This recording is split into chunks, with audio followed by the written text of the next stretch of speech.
Hello everyone, my name is Kevin. Welcome back to the channel, and yes, it is finally time for the WWE Fastlane 2019 review part 2. I'm sorry this is coming out on Thursday. I planned on doing it yesterday, but I've been really like at a loss of energy recently. I've been sleeping a lot more, and yesterday, all in all, yesterday was just a really shitty day. Not personally, but like outside was just terrible. It was really rainy, it was really fucking muggy, it was hot.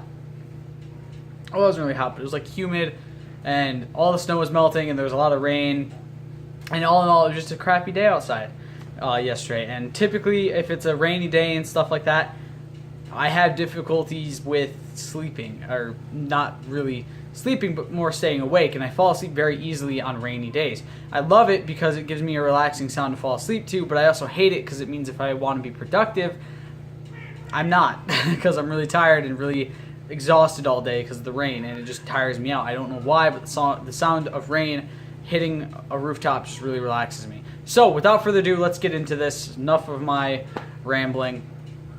On to match number 9, the women's singles match between Becky Lynch and Charlotte Flair. If Becky wins, the Raw Women's Championship match at WrestleMania becomes a triple threat, and if Charlotte wins, it stays a singles match between her and Ronda. I predicted Becky Lynch. I think everyone all over the world predicted Becky Lynch for this match. All in all, this is a very predictable pay-per-view. I mentioned that in the last part of this review. So Charlotte comes out, she points at the sign.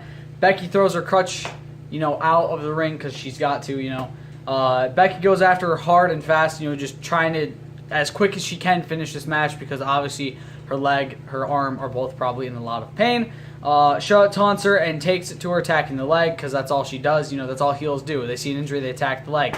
How about you be a fucking stop being a coward and attack something that's not injured? Huh? Well, I'm sorry. I'm very annoying sometimes. I'm nitpicky, but still. Becky takes her down and starts hitting her with rights again. Half crab in on Becky, stretching her leg very far. Becky throws Charlotte out of the ring. Charlotte pulls her out and attacks the bad knee some more. Charlotte points at the sign more, goes after the knee more. More attacks to the bad leg. Becky rolls Charlotte up for a 2 count. Back to the knee. Charlotte gets sent down on the floor from the turnbuckle. The disarm her gets locked in. Charlotte reverses it, locks in the figure 4. But before she can bridge to the figure 8, Ronda fucking Rousey comes out and she attacks Becky. The bell is rung. Becky Lynch wins by disqualification. 10 out of 10, 8-0 on predictions. Ronda didn't think that through very much, and she pointed at the sign, and I can't wait for that match. It's very exciting. All in all, it was a great way to have the match end. I feel like Charlotte and Becky going to a screwy finish like a DQ is a very good way to finish it. It gets Becky into the match, which is what everyone in the fan base wants. It makes Ronda look tougher because she wants as much challenge as she can get. She even mentioned on Raw, I want whatever, I'm tired of her talking trash, and I'm going to beat both of their asses at the same time, humiliate them both. And Becky came out and said, you know how hard it is? This was on SmackDown. She's like, you know how hard it is to play mind games with someone who doesn't have a brain? Very hard. But I did it. She got in Ronnie's head, and obviously it paid off because now Becky is in the main event. Well, main event. We're not sure if it's actually going to be the main event just yet. Hopefully it will be because it deserves to be the main event of WrestleMania. It's a good match. I'm excited for it. And finally, the final match of the night, the last ride. The Hounds of Justice, the Cerberus, the Shield versus Drew McIntyre, Bobby Lashley, and Baron Corbin in a 6-man tag match. I predicted the Shield because guess what? I'm not dumb. Like I said, very predictable pay-per-view. Elias comes out again, says he doesn't love Becky, gives Ohio and the Browns some shit, which, fair enough. But post Fastlane, him giving the Browns shit makes him look like an idiot because they just signed Odell Beckham Jr. The Browns... So I made a joke at the end of last season because the Browns did very good. They made a huge turnaround from going 0-16. They did very well this last season. I made a joke to my friend Dalton, which you guys know him very well. He's been on the channel multiple times.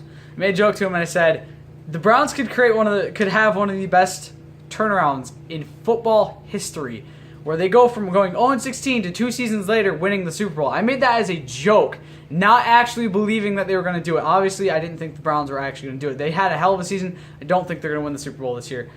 But I made that joke. Then they signed to OBJ. I'm like, okay. There's actually a chance they could be doing it now. There is a massive chance that they could actually win the Super Bowl. Because they have put so much fucking star power. Then again, every team that needed to be rebuilt this season, after last season, every team that was rebuilding, holy fucking shit have they been rebuilding. I'm not even that big of a football guy anymore. And oh my god, they have been rebuilding like crazy. Every team, the Lions, the Packers, the Browns, the Raiders, just everyone. It's going buck fucking wild. Alright, continuing. He says, if someone is so tired of me being out here, come stop me. Lacey Evans comes out. She walks down and leaves.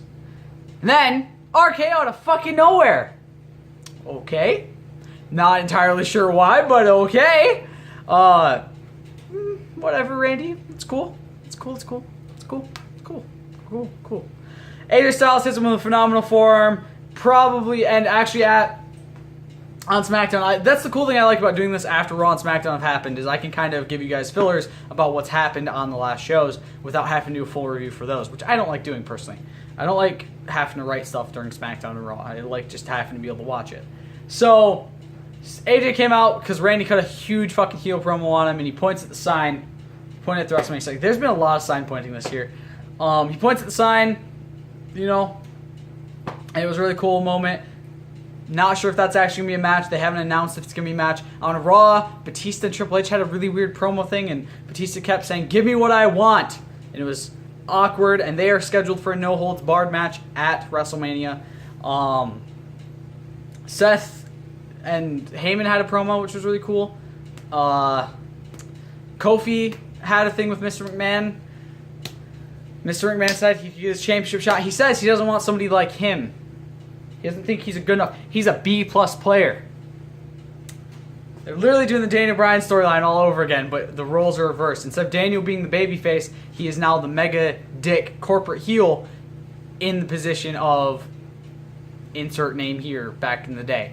And now Kofi Kingston is in Daniel Bryan's position. I can't wait. I'm excited for this because holy shit. Kofi on Tuesday will have to beat both members of the Bar, Samoa Joe,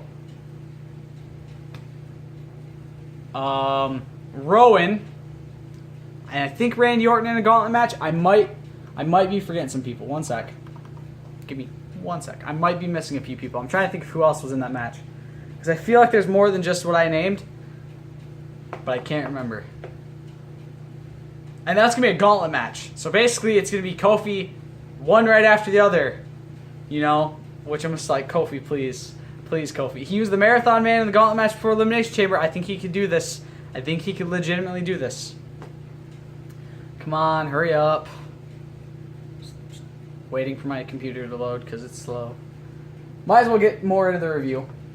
Oops. Clicked on Google Chrome. I love the Shield entrance. They did it. It was very nice to see it again. I've missed the Shield entrance in the time that Roman's been gone and that they've been broken up. Lashley starts attacking Seth in the corner. Corbin starts getting being beat down. Dean comes in. They get in a lot of quick moves. Reigns comes in. They stand tall in the ring, all three members of the Shield. It's nice to see Roman wrestling again. I've missed him. For those of you who are dicks and are still trying to boo Roman, shut up. They did not fake leukemia. There's no way WWE would do that. There's been a lot of support from different organizations that have to deal with leukemia and cancer, and just I don't think he actually, I don't think they would do that. WWE has done some shitty storylines in the past. I don't think they would fake leukemia to do that. And apparently also he did okay Dean's heel turn the night that he announced it. That was okayed by him. It wasn't like Dean just decided, hey, let me do a heel turn. No, it was decided by all of them and okayed by everybody. Lashley in control over Rollins. Drew comes in. Seth trying to get to Dean. In comes Dean and starts going wild on Drew. Dean rolls him up and dives onto him with an elbow, slamming him into the barricade with it. Takes it to Corbin. A spear by Lashley, but Roman breaks it up. Claymore hit in a very odd way. Okay, let me see. SmackDown. 12th, 2019. If it will fucking load. Oh my god. My computer is just being slow today. Ambrose goes out of the ring. Dean being isolated in the corner. Lashley slams Ambrose down and gets a 2 count. Superplex set up by Lashley, but Ambrose fights out of it, or fights it off with a neckbreaker on Lashley. Clothesline by Ambrose off the ropes. We're getting that wacky side of Dean again. Reigns comes in as well as Corbin and hits a big boot. Why is Steam going up? What the hell? I don't know why Steam popped up on my thing. I wasn't... Ugh. 2019. There we go. March 19th? What am I thinking? March 12th. What am I... I mean, I guess the 19th would be the next episode, wouldn't it? That's what I meant to go to. March 12th. Oh my god! Come on, computer! Can you just fucking load before I throw you against the fucking wall? And then I have to buy a new laptop because I broke mine.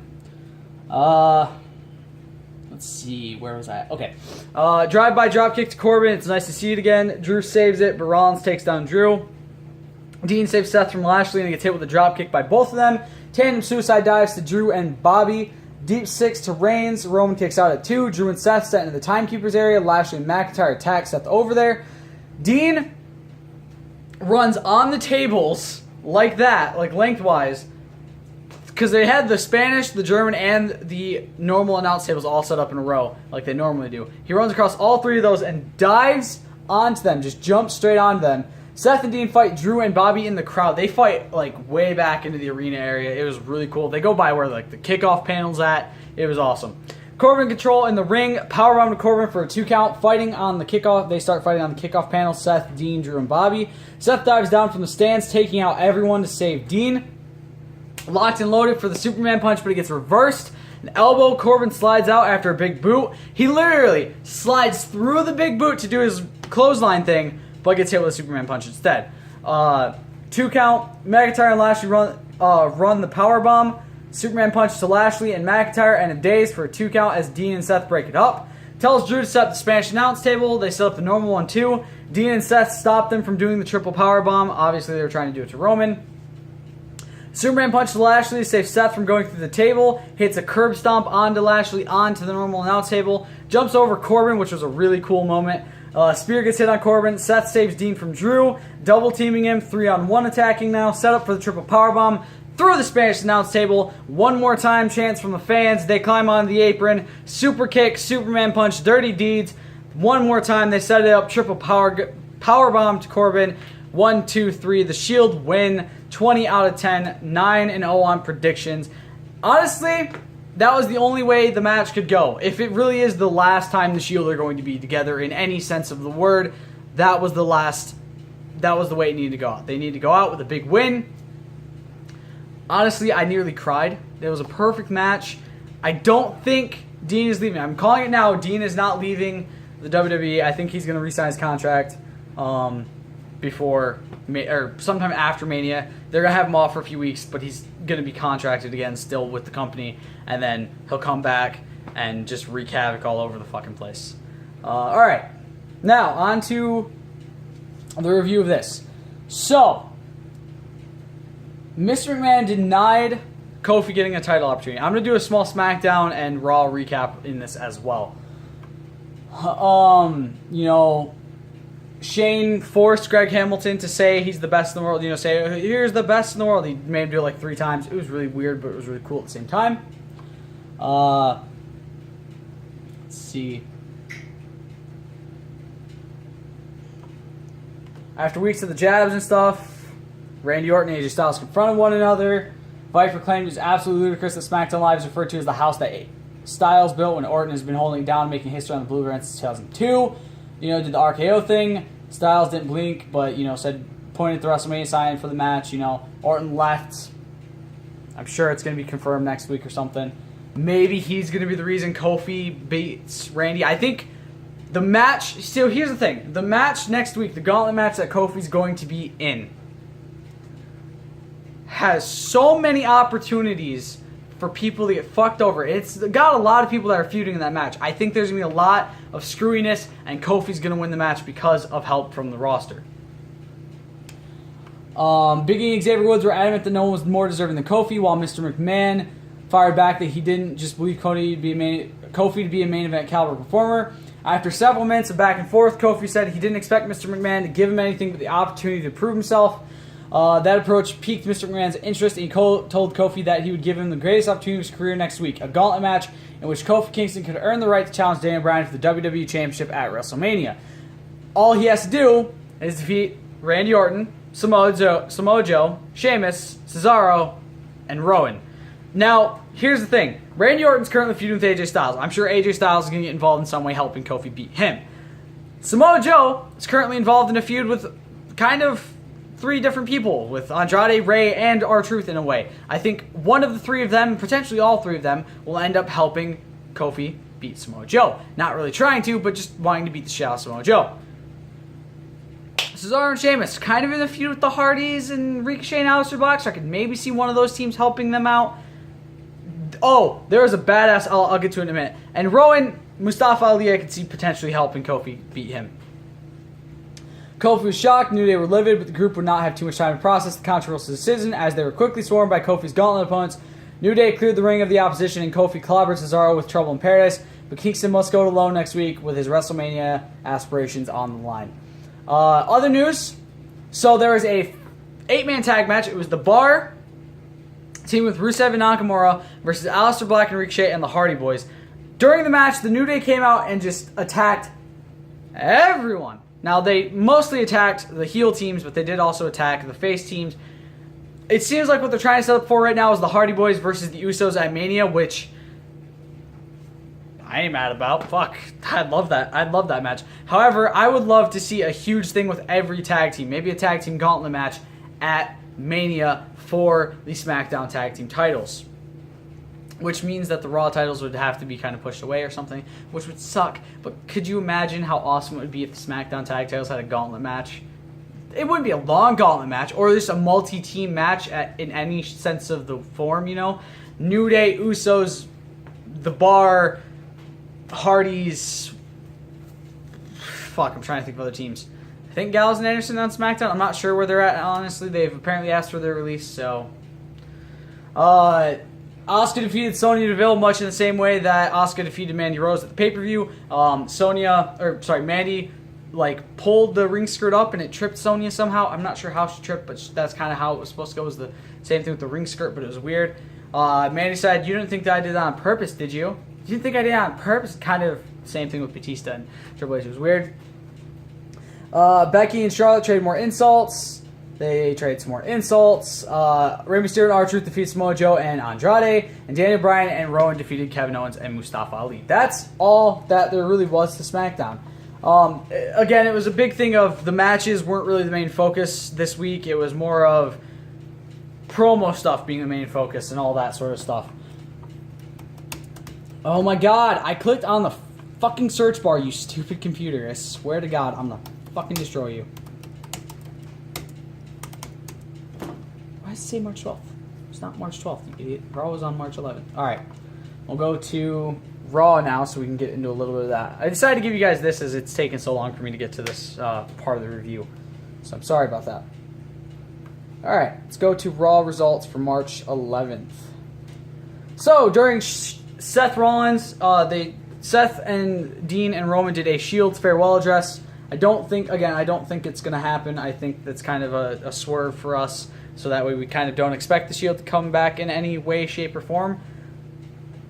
And Shelton Benjamin attacked Seth Rollins. If you guys don't know, Shelton Benjamin and Brock Lesnar went to the same college. They went to the University of Minnesota. They're best friends. They were roommates there. They both came into OVW together. They were a tag team back then.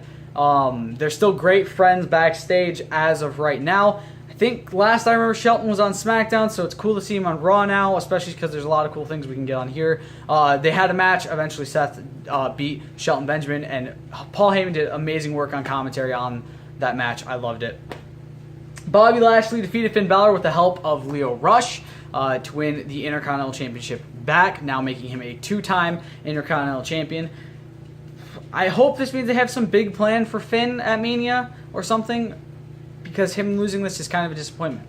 Now, obviously, if what I think is true is that they're going to have Seth beat Brock and then have it work to him and Finn having a match at SummerSlam, you know, a whole 3 years after he initially won the Universal Championship from Seth at SummerSlam, or against Seth at SummerSlam, I could definitely see them doing that. However, at the moment, I don't really see what they're going to be doing with this. There's not really a whole, you know, I mean, there's not a whole thing about it right now, what's going to happen. Dana Brooke confronted Raw Women's Champion Ronda Rousey. She called her out, saying she answers the challenge for the Open Challenge Championship thing she does after pay-per-views. Ronda, I was like, I'm going to laugh. She just, like, kicks her back, and that's it, you know? And then right after, Ronda literally kicked her. Like, just straight up Spartan kicked her. Fucking just destroyed Dana Brooke. Which I was just like, well, I mean, it's Dana Brooke. I don't really give a shit, you know? If there's anybody else, I'd be like, oh, no, not that person. But it's Dana Brooke, so I was like, okay. She talked a lot about how she's tired of being overlooked. I'm like, yeah, it's because you're terrible in the ring and you're terrible on the mic. What the fuck do you expect them to do? Give you every fucking championship opportunity under the goddamn sun? Be better, and maybe they'll give you more opportunities. Aleister Black and Ricochet defeated Bobby Roode and Chad Gable. Obviously, Bobby Roode and Chad Gable saying they don't deserve to be here. Well, if you can fucking beat them, you can prove that they don't deserve to be in the goddamn title picture, you jackasses. They're fucking beating every goddamn tag team on Raw and SmackDown every other fucking week. What the fuck do you expect? They definitely deserve to be in title matches. They're fucking fantastic. Alexa Bliss revealed the host of WrestleMania 35 on a moment of bliss, and I called this before she even revealed it. It was like a huge thing about it. Like, it was all like, oh, it's a big spectacle. It's more electrifying than The Rock. More something than Kim Kardashian. It's Kim Kardashian, so I don't really remember what she said. Actually, I could probably click it and see what she said.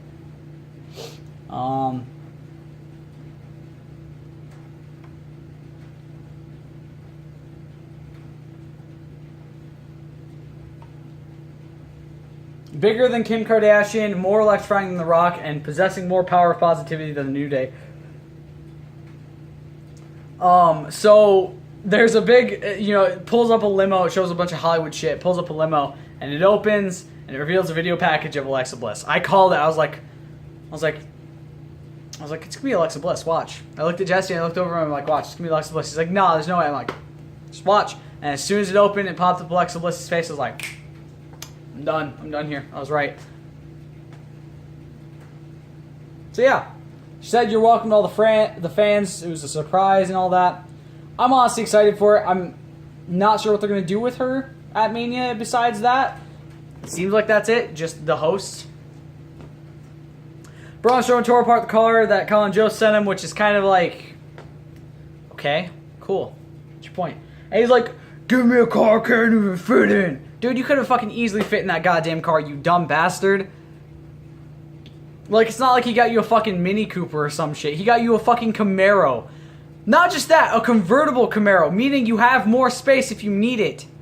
Which is just like, dude, quit your bitching. You got a badass Camaro and you fucking destroyed it. Obviously, the car was probably taken apart a little bit beforehand. Actually, no. Obviously, 100% it was definitely taken apart a little bit beforehand, loosened and stuff to make it easier for Braun to tear apart. But still. Nia Jax defeated Natalya via disqualification when Beth Phoenix came out and attacked Nia to save her best friend. Batista demanded that Triple H face him at WrestleMania, so Triple H said, fine. It's going to be, if we're doing it your way, we're doing it my match. And he said it was no holds barred. Kind of cool. I'm excited for it. Batista and Triple H is going to be a fantastic match. Please don't let Triple H finally beat Batista. Seriously, he does not need to win that match. Batista, because he said that this is apparently his farewell match. This needs to be his last match. His big victory, his moment in the sun. And Kurt Angle... Oh, whoops. We have two more things to go. So, Roman was supposed to face Baron. We'll get into that actually in a minute. So, Kurt Angle defeated Apollo Crews after announcing that WrestleMania will be his final match. He is saying farewell to the business. He's saying farewell to wrestling, at least. I don't know if he's going to do anything else in the business, but he's saying farewell to wrestling at WrestleMania. Not sure who his opponent's going to be yet. A lot of rumors are saying it's going to be John Cena to go back to the whole ruthless aggression slap thing from back in the day when John Cena first made his debut. I could see that being the biggest possibility. John Cena makes the most sense, unless They are shyly saying that Jason Jordan's coming back to face him, which would kind of be a disappointment if John Cena is the other person that could potentially face him. And finally, Baron Corbin and Roman Reigns were supposed to have a match, but Drew McIntyre came out and attacked him, gave him one Claymore, put his face up against the post, fucking Claymored him again, bouncing his head really hard off the post, and it looked bad. Seth helped Roman to the back. You know, Dean helped him into the trainer's office. Dean walks up to Triple H and he goes, I want a match with Drew McIntyre tonight. No disqualification, no count out, falls count anywhere, which is just like, it's a match that I would make. Triple H said, fine, I'll go tell Drew, you're up next.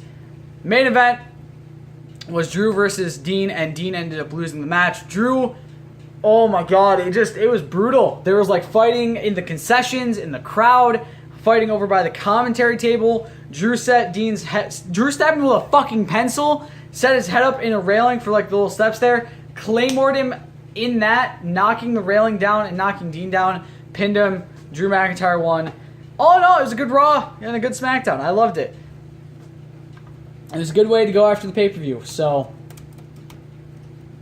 yeah, it was nice. It was a real nice way to go about it. I don't know. Again, I don't know if Drew or if Dean's still losing. I don't think he's gonna leave. But again, I can't fully say for certain if he's going to. A lot of people again are trying to get him to stay with WWE. So who knows? And we're gonna give you guys an update on the full. I'm gonna give you guys an update on the cards for both NXT Takeover New York 2019, which I don't even know what it's called. I don't think it's called Takeover New York. I think they're changing it. They just haven't announced the actual official name yet. So matches wise, March 13th. When did that one go? Is the question. Because that was taped March 13th. So I'm guessing that today's March 14th. So I'm guessing that one already went up. So we're gonna go through the entire Dusty Rhodes Tag Team Classic, and then we'll go through the actual card. So Mustache Mountain faced the Street Profits with Mustache Mountain winning. Oni Lorcan and Danny Burch faced the Forgotten Sons with the Forgotten Sons winning. DIY faced the Undisputed Era with DIY winning. Aleister Black and Ricochet won against Fabian Eichner and Marcel Barthel. I believe this has actually happened already. I believe all this has happened. I hope I'm not spoiling anything. If I am, I'm very sorry. DIY lost to Aleister Black and Ricochet with Johnny Gargano then attacking not Aleister Black, Tommaso Ciampa afterward. Yeah, attacked him afterward. Very confused. Has this aired? What? I'm one sec, guys. I'm confused as to what's aired so far. No, it's just NXT. March 13th, 2019. I'm trying to see what's aired and what hasn't, so I know not to spoil anything. I'm trying not to spoil anything for you guys. So let me go check real quick. Forgotten Sons defeat Mustache Mountain. Okay. Yeah, okay. And yeah. Alright. Okay, so yeah. Aleister Black and Ricochet won that match. The Forgotten Sons beat Mustache Mountain.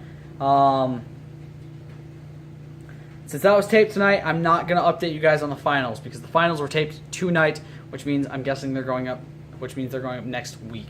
So I'm not going to spoil you guys for the finals. If you guys want to go see the finals of the Dusty Classic and see who's going into the match at TakeOver, you guys can. I'm not spoiling it for you. That is your choice. I have spoiled it for myself. That's fine by me. It's kind of who I expected going into it. Anyway, continuing. The War Raiders obviously will have a tag team match versus the winners of the Dusty Rhodes Tag Team Classic. Again, I'm not saying who the winners are. You guys can go spoil it for yourselves if you want. Pete Dunne will be facing Walter for the United Kingdom Championship. Johnny Gargano will be facing Adam Cole in a 2 out of 3 falls match for the vacant NXT Championship. If you guys don't understand why it's vacant, Tommaso Ciampa is going to be out for a while because of his neck. He has to go get spinal cord surgery. I think that's probably a big spoiler. You know what? Fuck it. Spoiler alert. Aleister Black and Ricochet won, beating Forgotten Sons. They're going on to face the War Raiders. If you guys have a problem with me spoiling it, I'm sorry, but still. Johnny Gargano will be facing Adam Cole in a 2 out of 3 falls match for the vacant NXT Championship. I'm very excited for this. If Adam wins, I'm happy. If Johnny wins, I'm happy. I don't really give a fuck. Velveteen Dream will be facing Matt Riddle in a singles match for the NXT North American Championship. Shayna Baszler will be facing Io Shirai, Bianca Belair, and Kairi Sane in a fatal 4-way match for the NXT Women's Championship. Card is subject to change as always, but this looks very, very, very good so far. Cruiserweight Championship Tournament, Tony Nese. Okay. 205 Live. How the oh, wait. Tony Nese beat Kalisto in the first round, moving on. Drew Gulak beat the Brian Kendrick, moving on. Oni Lorcan beat Humberto Carrillo, moving on. Cedric Alexander beat Akira Tozawa, moving on. Cedric won, Tony won. The final will be next Tuesday. Tony Nese versus Cedric Alexander to decide who goes against Buddy Murphy. Brock Lesnar is going to be facing Seth Rollins for the Universal Championship. Ronda Rousey will be facing Becky Lynch and Charlotte Flair in a triple threat match for the Raw Women's Championship. Buddy Murphy will be facing either Tony Nese or Cedric Alexander. Triple H will be facing Batista in a no-holds-barred match. Kurt Angle will be facing To Be Decided for the in his retirement match. And finally, Shane McMahon in a singles match will be facing The Miz. Yeah, that's it's a pretty good card so far. I'm happy with the way that Mania weekend's shaping up. I hope you guys are as excited as I am for Mania and TakeOver New York 2019. I will see you all in the next video. Stay golden. Peace.